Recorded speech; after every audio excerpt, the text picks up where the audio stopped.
Welcome back to the DFS Special. I'm your host, your DFS Jerusalem, coming to you live from the list. You got 150 entries, and then you're a shark, and I don't fuck with you. So there's too much good shit on here. This is the often imitated, never duplicated. I'm here with my lovely co-host. Thank y'all. Stay safe. Enjoy. I may have been calling in to work. You're gonna be in the running for the Snowflake of the Year. Get your shit together with your snowflake. I'm at the crib, man, and I'm just finishing up. Stop. Throw them bitches in the main. I'm telling you. You're gonna see the results, bro. You're gonna see.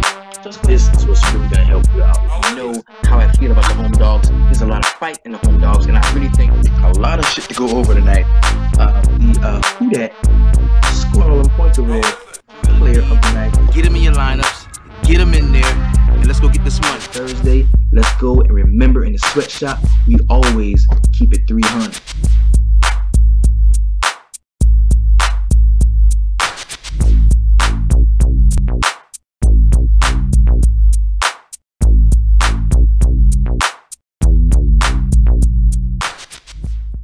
Yo, what's up? What's going on? What's happening? This is the big homie, the DFS Jerusalem, and of course, you can follow me on Twitter at DFS Jerusalem. Today, we're gonna be talking about what happened last night, breaking down the slate in its totality. Also, looking back at what we did last night in terms of how good or bad the plays were. I gotta be honest with you and keep it real. Last night wasn't about who you played. It was more about who you didn't play. It was more about who you didn't play. If you were able to avoid some of the landmines and pitfalls, things that we saw materialize later on as the slate really got going, then you really put yourself in some solid shape. So just to give you a look of where we at now, I got like 20 bucks in, and I'm cashing out 483 right now, looking really good here. I was in first place in a couple of tournaments for a long part of the night. But the freaking Utah Jazz, up 14 points, decided to continue to pour it on. After Quinn Snyder gets ejected, and that kind of hurt me. Knocked me down a couple thousand actually. So, but still a solid night nonetheless, man. Should be taking out more than I put in across both sites. I know on FanDuel, I'm entered in. Well, the couple of lineups that I do have are cashing. We made one in the dribbler last night. That's the sweatshop unofficial lineup.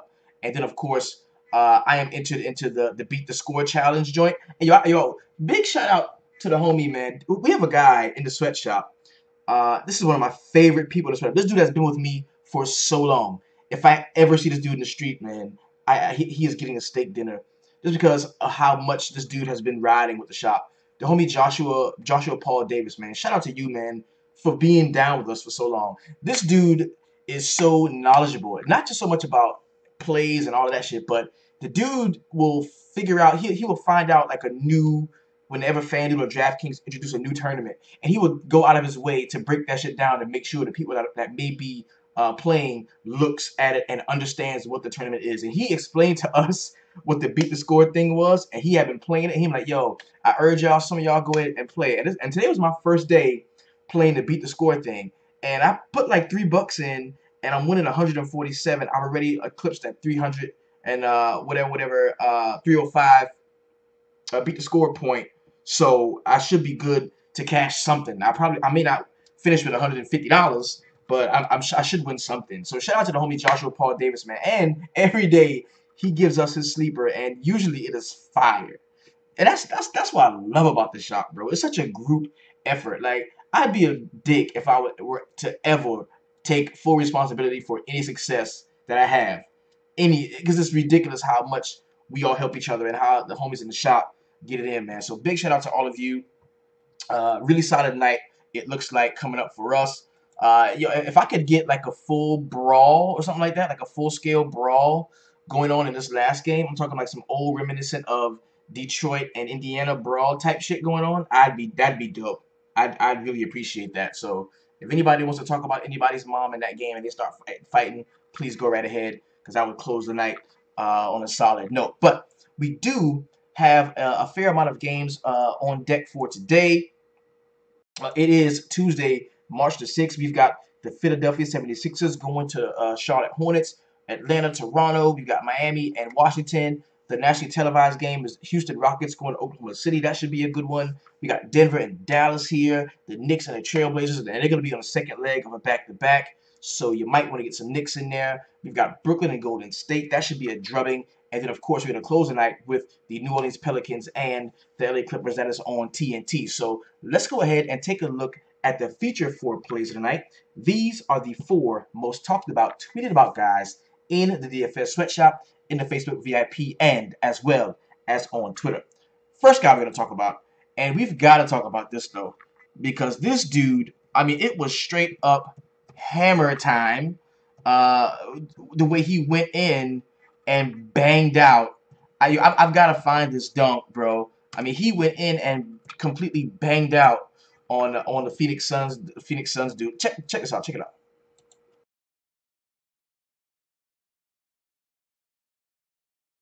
That wasn't it. That wasn't it. Where's the one of Phoenix of Winslow banging out, bro? It was against the Suns last night. I mean, he went up and just like destroyed it. Damn, I can't find the video. I'm gonna find a video at some point and we could check it out. But I mean, he went in, bro. That was a vicious dunk by Justice Winslow. Man, I should already had that pulled up. Suns. I put Suns dunk. See if it shows up on the Suns dunk. It was crazy.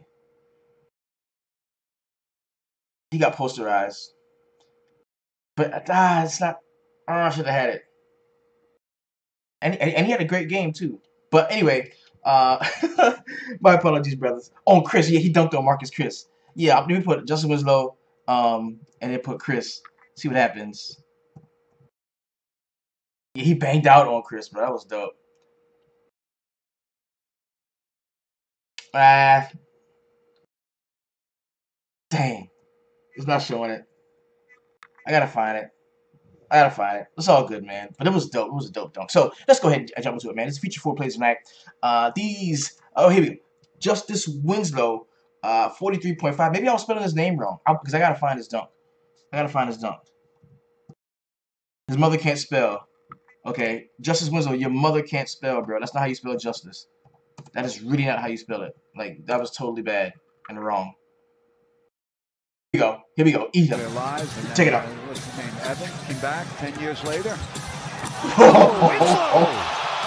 A Kids Day special. A night after. He hugged him. What a game for Winslow. He hugged him. 12:30. And take a look at this. Winslow. Oh! That was nasty. They gave him a stink face after this. Oh, Winslow enjoyed That it. was nasty. And why not? What a game for. That was nasty. And your mother can't spell, brother. Justice has a C in it. Your mother can't spell. But be that as it may, you still are tonight's Who Dat, scoring all the points over their play of the night. You went out and damn near 10x on them. 31 minutes, 12 points, 12 boards, 5 assists, 1 3-point shot, 4 steals, only 2 turnovers. That's pretty much mistake-free basketball, and you dunked and hugged the dude in the same possession. That is dope. Shout out to the homie Justice Winslow. You are the Who Dat, scoring all them points over their player of the night. Next guy I'm going to talk about is the How Did I Miss That Play Tonight? And this is going out to Bojan Bogdanovic. Now I want to show you something here, okay? Because Bojan Bogdanovic was one of those nut check plays. Everything lined up for him to be in a very solid spot. And I want to take you over here and show you against small forwards what we could expect. There weren't a lot of great spots today for small forwards, but I can tell you Milwaukee was a good one. Look at this. The Bucks over the last 5 games were giving up 47.9 points a game to that position, 39.1 over the last 10. So they've gotten significantly worse over the last few games, and we took notice of that, and we said, "Yo, we should be attacking the Bucks at small forward." And then the next question was, "Well, who are we going to do that with?" And immediately we looked at it and we got scared. I was like, you know what? Fuck it. I'm not gonna play him. And then the dude goes out and does exactly what the data says he would do. In 35 minutes, he dropped 29 points, 4 boards, 3 assists, 5 3-point shots, 2 steals. The dude was on fire all night long. Shout out to Bojan Bogdanovic tonight. You are the How Did I Miss That Play tonight. The next guy we're gonna talk about is the heat check play tonight, and this can only go to one person, baby. Yo, and nobody liked him. Everybody was sour on him. I told you, the price was right at 7.4. He had just come off a stinker. And this is another play. This is another play that the data suggests you play. You got to have nuts. You got to have cojones in order to do this thing the right way. Take a look. The Phoenix Suns, man, not very good against centers. What are you at? What are you at? The Phoenix Suns, not very good against centers. I can't find them. But trust me. Damn, what the fuck is that? Well, the Phoenix Suns are not good against center. There you go, bam. There you go. Giving up 44.1 over the last 5 games, 42 over the last 10. A nice double-double, 18 and 11. You knew that Whiteside was going to play the bulk of the early center minutes. And if you had him, he was going to ball out. And because you look at none of the other teams were playing. I mean, well, Orlando was playing, Boston was playing, Chicago was playing. And you know, of course I like to play centers against Chicago, especially Horford, but he just didn't ball out. I mean, they blew the doors off of him. Portland, who's going to play at center against the Lakers against Portland from the Lakers? But the homie Julius Randle, I'm not going to play fucking Brook Lopez is what I'm thinking. So it was left to the Suns, and who are you going to play there? Dope. Whiteside, man. Whiteside was an excellent play, and the data suggests that we play him. The data did suggest that we play him. Next guy I'm going to talk about, and we must discuss him. And I'm going to make this kind of short and sweet because it's the snowflake of the night, and it's got to go to Goran Dragic here, man. Normally, if you win and you win big, I can't give you a snowflake of the night, but you just let everybody else ball out. That's what I didn't like. It wasn't like, oh, the other star, you know, got right and you didn't do much. You didn't have to do much. Nah, man, you played bad. You only played 23 minutes, but you played bad. And all of the other guys, they balled out, and you were the fucking snowflake of the night. But there were so many of them. Like Chris Dunn was a snowflake. And I mean, count so many. And the only reason why I was able to cash as well as I am is the fact that I didn't have exposure to all of the snowflakes. Like I had a really tight core of plays. Most of them were good. Some of them were great. And that's what really helped me out tonight. So, and I owe that to chopping it up with the homies in the shop all day, man. Once I make those the DVP sheets and the sweatshop cheat sheets, and we start to chopping it up all day long in the group, before you know it, man, the shit we cranking out is fucking solid. And I think one of the homies is like almost in first place or some shit. Let me see where. I think it's in like the single entry joint or the sharp. Is it the sharpshooter? It might be like the $1 tournament or the N1. Yeah, let me see this tournament. Let me see this one. I want to see who's at the top. Because I think the sweatshop was repping hard in this thing. I think so. Yeah, man, he's right. Okay.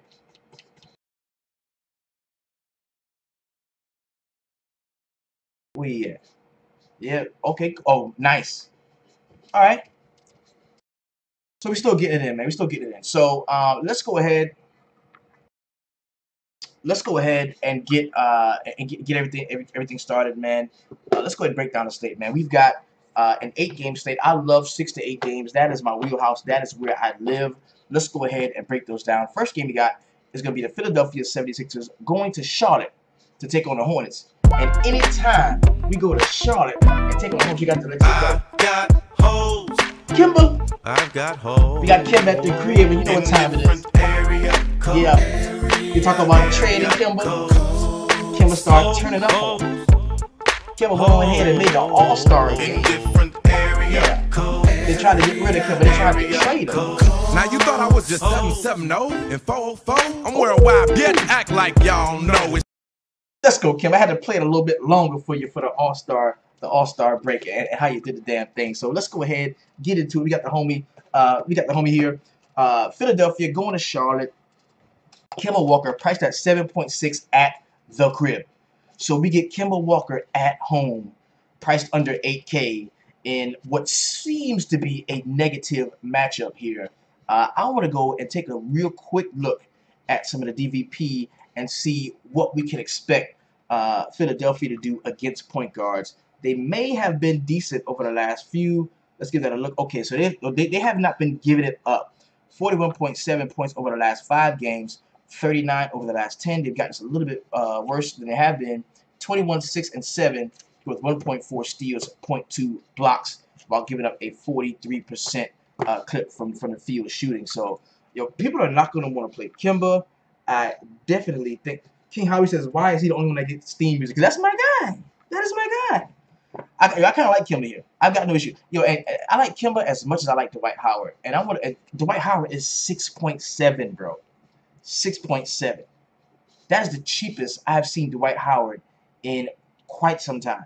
And Philadelphia has not been, like the best team in the league against centers. They're pretty much middle of the pack. So you get Dwight Howard at the crib at a really depressed price point. It's only a 1.5 differential and a 215 total here. I think Dwight Howard is in play. Nick Batum at 6.8. We've seen small forwards really lay the wood to the Philadelphia 76ers. I think that's a play that we can use. Jeremy Lamb at 4.5 looks to be usable. I kind of like this game. I don't think this is going to be a bad spot. I really don't. On the other side, Joel Embiid at 9.6.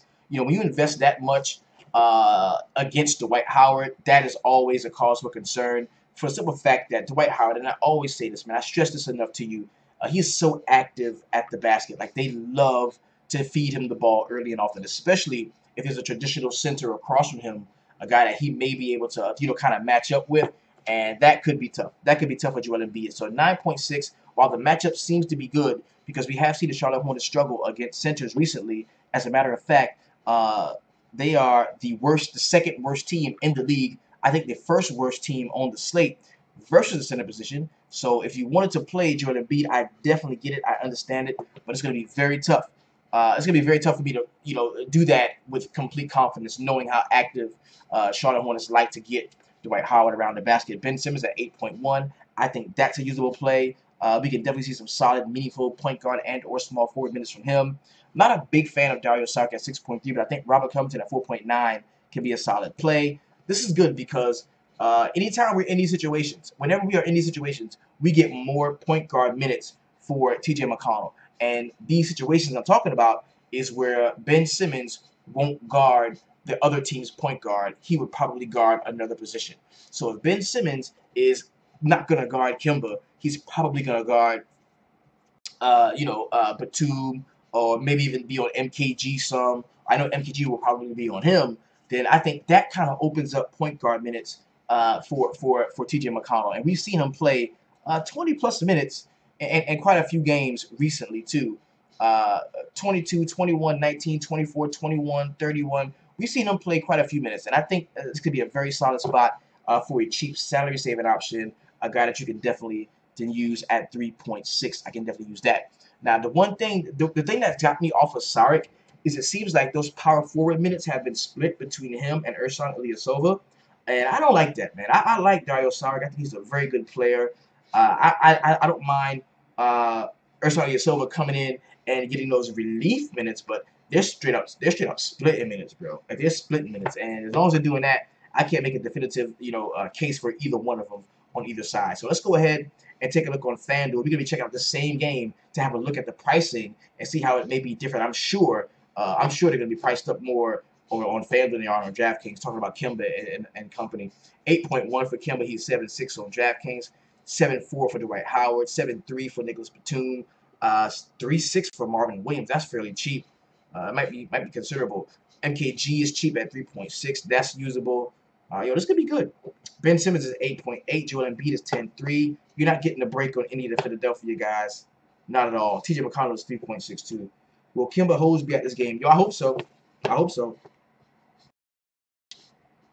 The presence of Ersan and Bellinelli has hurt McConnell, in my opinion. And I get why you would say that, but I would say it hurts Dario Saric more than it hurts TJ McConnell, because they still need a point guard. Like, they still need a backup point guard. And he's that. Like, he is the backup point guard. And he's going to play those minutes, especially if Ben Simmons is being tasked to play an active offensive player on the other side. So, but I definitely understand what you're saying. Definitely. Next game we got is going to be Atlanta Hawks going to Toronto to take on the Raptors. And Atlanta has not been a pushover at the point guard spot, man. They just haven't. they've actually played fairly decent defensively. They haven't been a pushover, but at power forward, that's a spot where they struggle. Serge Ibaka is dead to me. I will not be playing him. However, you are more than more than welcome to. Because once the guy is dead, he's dead. I'm not playing him. I'm not playing that dude. Fuck that. But on the other hand, we've seen Toronto really struggle against power forwards, and I want to take a look and make sure that is still the case because Toronto has really struggled against power forwards. Let's take a look.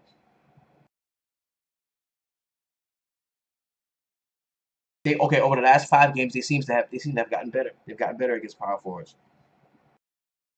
Atlanta's still bad. They've given up 64.2 over the last 5 games against the position, and 53 over the last 10. So they've gotten considerably worse. Damn, man. Ibaka at 5.4. You know what? I'm not playing Ibaka. I'm gonna play Siakam. Fuck him. I'm gonna play Siakam. I'm not playing Ibaka. I want some power forward exposure against the Atlanta Hawks. I'm not playing Serge Ibaka. I'm playing Pascal Siakam at 4K on an 8-game slate. I don't mind using that. I'm cool. I'm cool with that. Valanciunas at 5.6 looks to be in play as well. Y'all want to see what's up the point guard for Atlanta. The last time I really checked into it, they were playing pretty decent point guard defense, and it seems like they all are, man. Yeah, middle of the pack, giving about 45 to the position per game, which is still enough to play a point guard against them, but it's not one of the worst spots on the slate though. So Kyle Lowry is in play. Let's take a look at them at shooting guard, see what they've been giving up to shooting guards.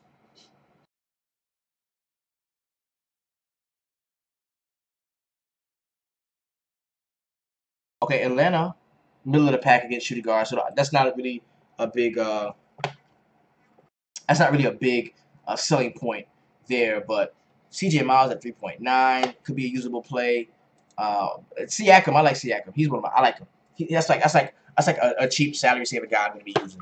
On the other side, Dennis Schroeder at 6.5. Toronto at point guard.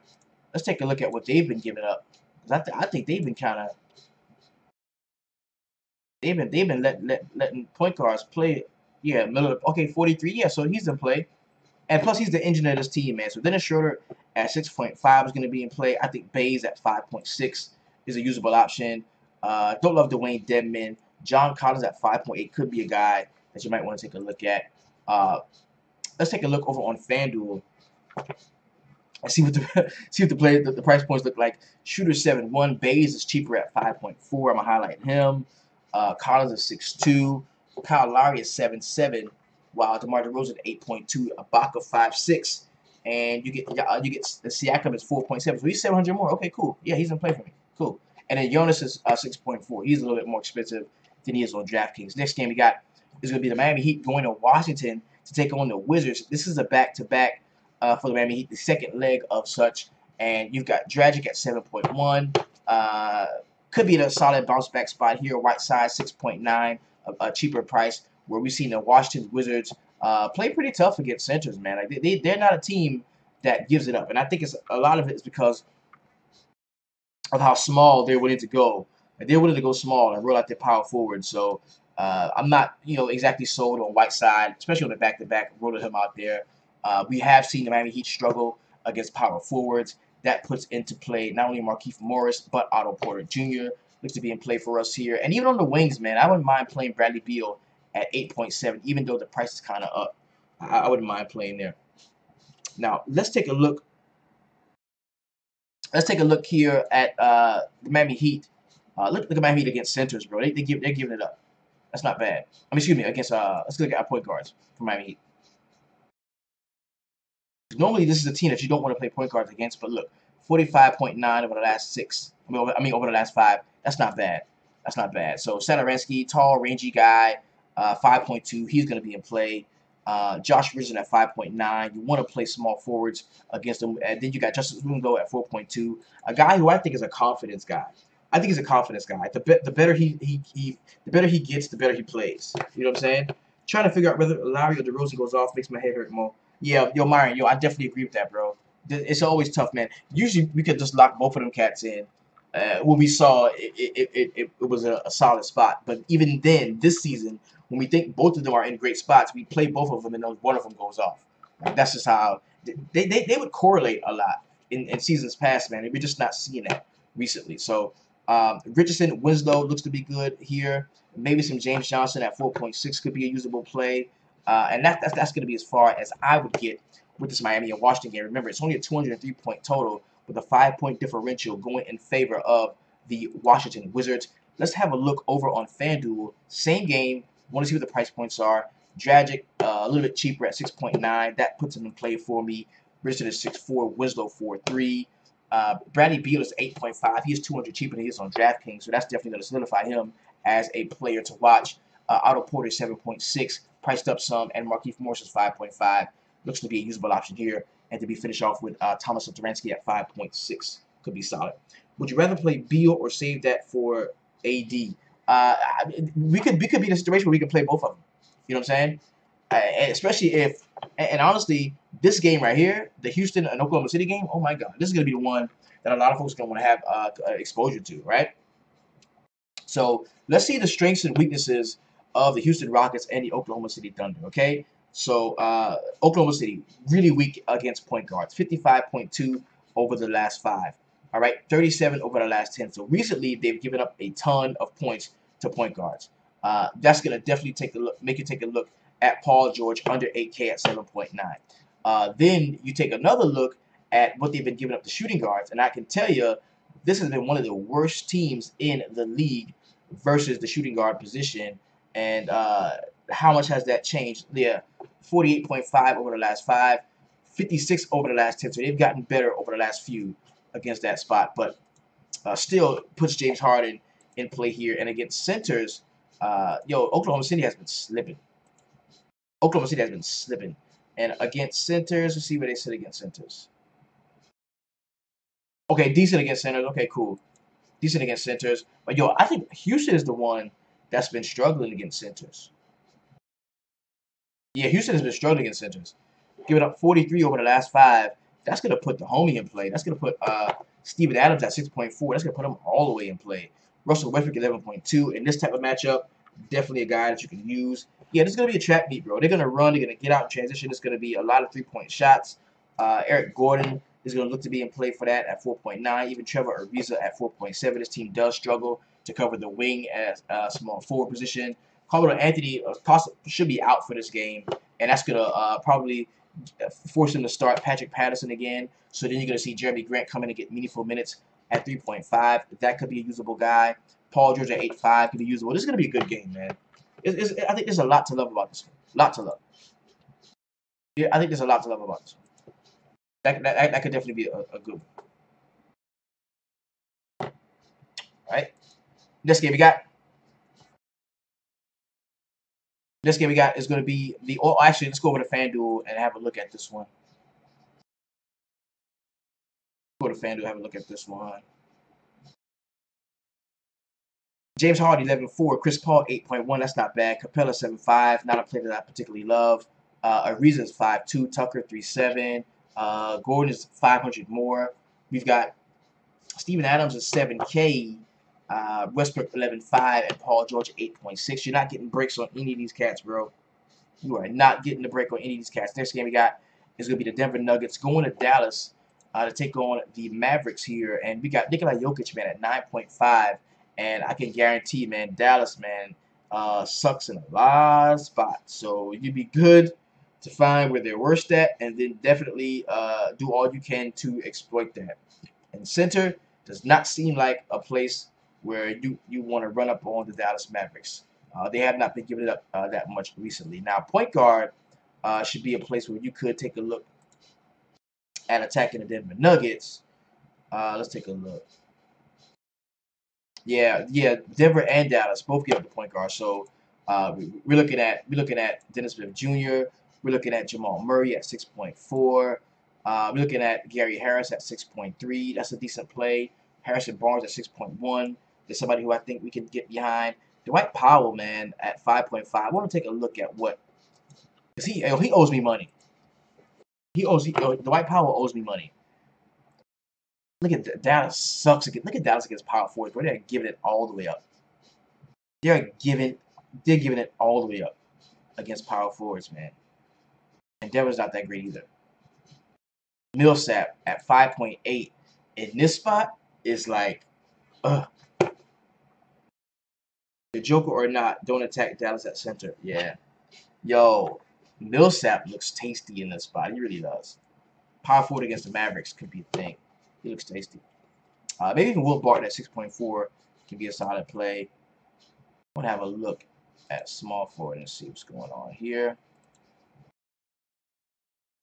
Yeah, Mavericks small forward against the Mavericks is a thing too. And Denver Denver looks to be stackable, man. Denver looks to be stackable. And yo, Brook Lopez is going ham.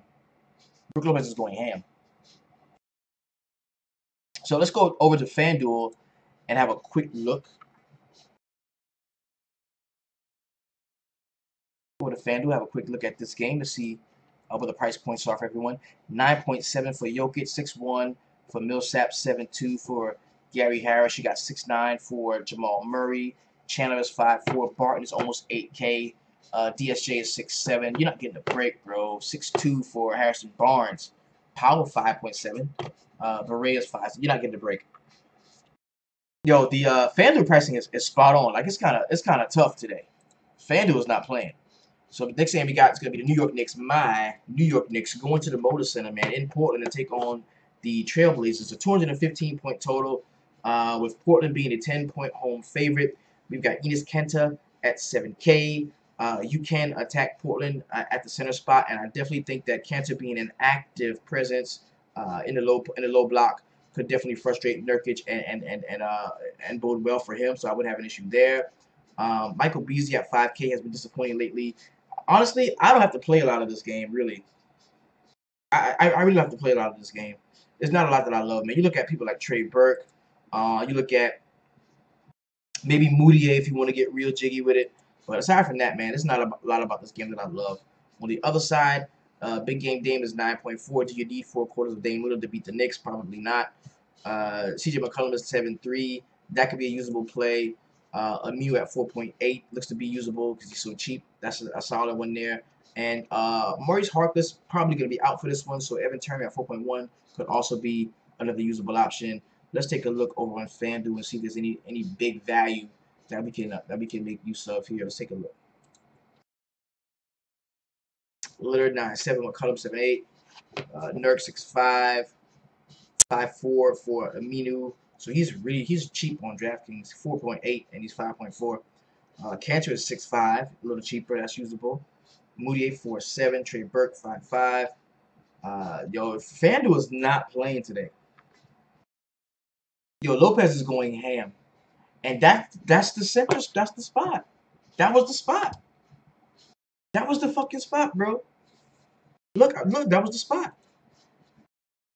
You gotta let the data do its thing, man. That was the spot. The Portland Trailblazers, man. Look at them. Look where they are against centers. And look at the teams that played tonight, right? Orlando, Rudy Gobert went off. Okay, Boston. We knew you couldn't really attack Boston nowhere for the Celtics because all of the centers for Chicago suck. Chicago. We thought Horford would be a good play, and he was a good play. He scored like 18 points in the first quarter and blew them the fuck out.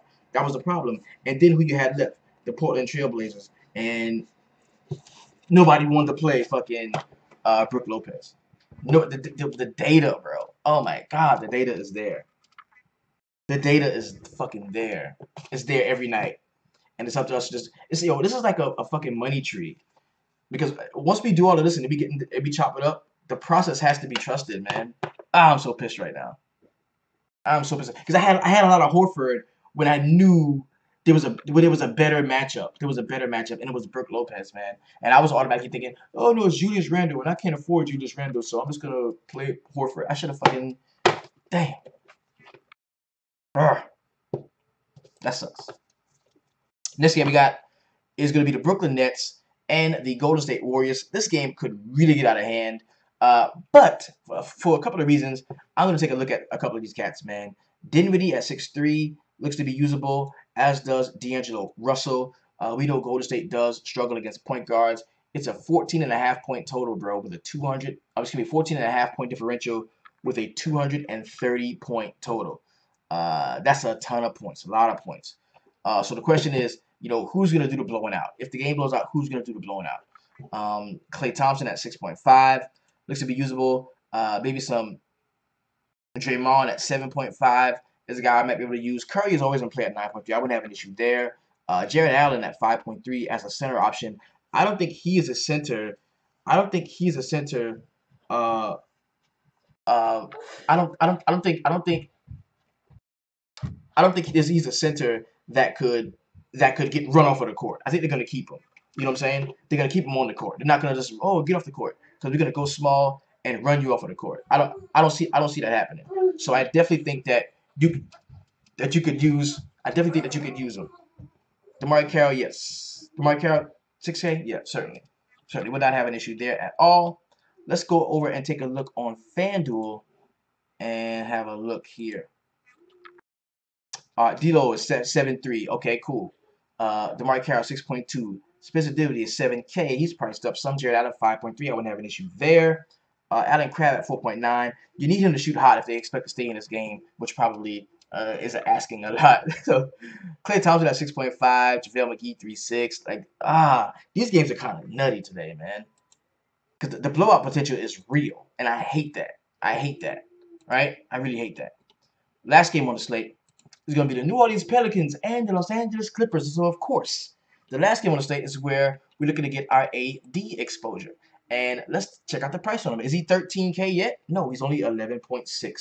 So you got AD in a very solid matchup. I think the Clippers are a team that do give it up to centers. Let us take a look. No, they don't. No, the Clippers have been pretty good against centers. But this is Anthony Davis. And sometimes you gotta just throw the DVP out of the window. And 11.6 for Anthony Davis is not asking too much in my opinion. Drew Holiday 8.2 can be a usable option. You got Rajon Rondo at 6.2, priced up just a touch. I don't love it, but on an 8-game slate, I think that it does make sense to go there. Nikolai Mirotic at 6.5 can be a usable option as well. DeAndre Jordan at 8K. Now we like to play teams when they're playing against the New Orleans Pelicans because they give up so many possessions. Whatever the Pelicans do, whether they score, whether they turn it over, no matter whatever they do it fairly quickly into the shot clock. They don't possess the ball for very long. They give the other team a lot of possessions. And you look at the coach's son at 5.8. You look at Milos Teodosic at 4.7. Sweet Lou Williams at 7.7. Guys that get out and run and transition. Even Tobias Harris at 7.5, who has been playing lights out recently, can be a solid play. Let's go over to FanDuel and have a look and see what some of the price points are and how they correlate. 12.5 Anthony Davis. Wow, that is a lot. That is an absolute lot. Drew Holiday 8.5. Rajon Rondo 6.5. Etuan Moore 4.2. Don't really love that one. DeAndre Jordan is 7.9. Tobias 7.9. Okay. The coach's son is 6.3. Milos is cheaper at 4.4. That's a usable play. And then we got Wesley John. Yeah, this could be a track meet. And I forgot about Montrezl Harrell. Yeah, 5K for him. What's his price on DraftKings? Let's take a look at Montrezl Harrell's price on DraftKings. Yo, he's the bench player, but he's really not. You know what I'm saying? Like, he's a bench guy, but he's really not. Because he'll play a ton of minutes on the low. So that's what we got. So let's go ahead. Let's go over to FanDuel and let's get into the a little tourney real quick. And I'll just make a line. A little something. Okay, whatever. Yeah, I'll just make a little line real quick. All right, so this is going to be the unofficial sweatshop lineup here. Point guard that we liked, and we did talk about some. My apologies. That is golf. I'm sorry. We're not playing golf yet. Not in this show. Okay, here we go. Bam. Let's get in there. All right, so first point guard that we do like. Kim at the crib, 8.1. Chris Paul, I do like him against Oklahoma City. Lowry, Schroeder, Dinwiddie. Jamal Murray was in a good spot. Where's Dennis Smith Jr.? Yes, give me Dennis Smith Jr. Shooting guard. I kind of want to play Hardy going back to Oklahoma City. I'm going to bite that, and I'm going to bite that. Small forward was another spot that we talked about where Covington looked to be good to us. Ariza, Michael Beasley, Jeremy Lamb. Winslow at 4.3. Coming off of a good game, could be solid.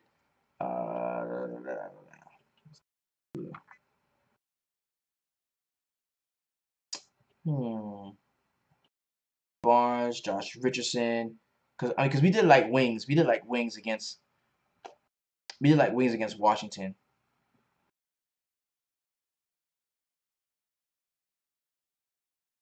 This is the worst team in the league against small forwards, though. Covington. He just had a great game against them, too. Covington just balled out against him. Because nobody wanted to play him. Everybody was like, no, we don't play Covington. You can't play him. And they just played them. And he played well. And I was like one of the only people that was on him. And he's cheap as shit on DraftKings. Okay, yeah. Yeah, he was at 4.8 and got 31 points. Yeah, so I'm going back there. Covington at 5.5. Power forward. Who is the guy to be liked at the power? Tobias Harris looked to be good. That looks to be good. John Collins is somebody who I like to play against Toronto. The white pop. Oh no, it's fucking Millsap. Yeah, Millsap 6.1. Yeah, what was I thinking? All right, so now we've got 6K per player. What are we doing with the point guard spot again? Lowry is usable. Jamal Murray, Dragic 6.9. Rondo at 6.5. The coach's son at 6.3. Give us a late night hammer.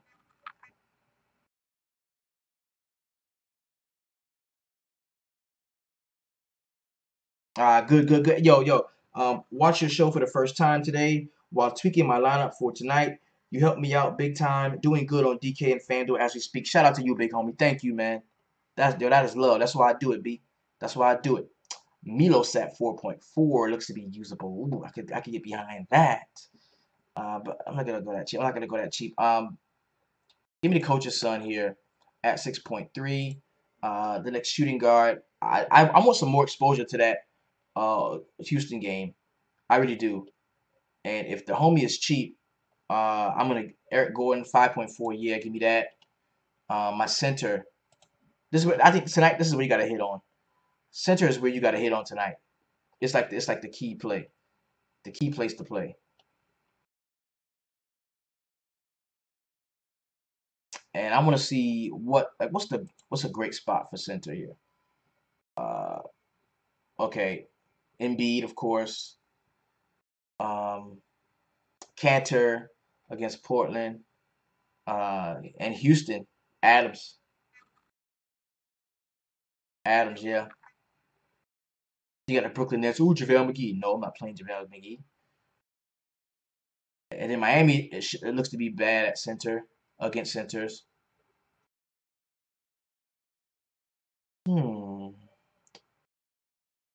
Yeah. Come on, Adams. Get in there. Steve Adams, you're in, bro. So I got 5.8 for 2 spots. My other power forward. Like Powell, Serge Ibaka. Oh, Siakam. My Siakam play. Where's my Siakam play? Yeah. Where's my Siakam play? Yeah. This is my Siakam play, which gives me 6.9 left at small forward. And I would much rather play Otto Porter. Jr. Yep. So let's go Morris. So I can let's go Markieff Morris. And then what do you have left at small forward? Chandler, bam. That's it. That's the line, baby. That's the line. The unofficial sweatshop lineup with James Harden. We got Dennis Smith Jr., Austin Rivers, James Harden, Eric Gordon, Robert Covington, Wilson Chandler, Paul Millsap, Markeith Morris, and Steven Adams. Big shout out to everybody, man. Thank you all for enjoying the stream, enjoying the show. Yo, if you love it, you like it, go ahead, hit that like button, bro. Like, subscribe, share, comment, whatever you want to do, man. I'll be in touch with you, bro. If you want to be a part of what we do in the sweatshop on a daily basis, it's very easy. You go to the website www.dfssweatshop.com. Upon your paid subscription, a small amount, 50 cents a day, half a cup of coffee, 2 punk ass quarters, okay? $14.99 a month. Get you in month to month. $119.99, the big commitment to winning. It gets you in for a full calendar year. That takes you through NBA, NFL, all the way back around, MLB, all of this shit, man. We can do it together. Big shout out to everybody that's inside the stream. Shout out to all the homies inside the sweatshop. Much love to you, man. We keep it real, we keep it honest, and we always keep it 300. Peace. We out.